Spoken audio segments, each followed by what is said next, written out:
ఏంటి నిన్న రాత్రి నేను వండిన కూర బాగలేదా? బాగుంది. మరి మా తమ్ముడేంటి బాగలేదంటున్నాడు? పెళ్లి కాలేదు కదా, ఎక్కడ అలా మాట్లాడాలో తెలీదు.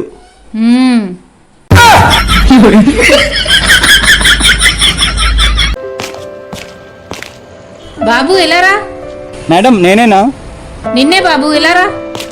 చెప్పండి మేడం. నువ్వు పిచ్చి కుక్క, బురదలా తిరిగే పంది, మలేరియా వచ్చే దోమ, వీటి నుండి దూరంగా ఉంటూ జబ్బులు వస్తున్నాయి.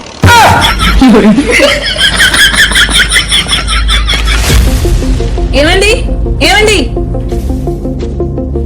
ఎవరు మేడం? ఎవరు కావాలి? మీ అబ్బాయి మా అమ్మాయిని కొట్టాడండి, పిలవండి.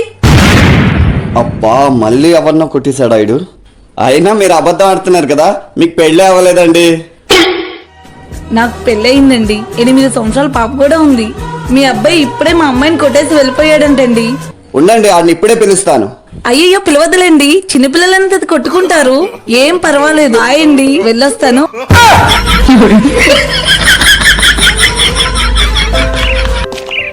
అక్క బాగున్నారా?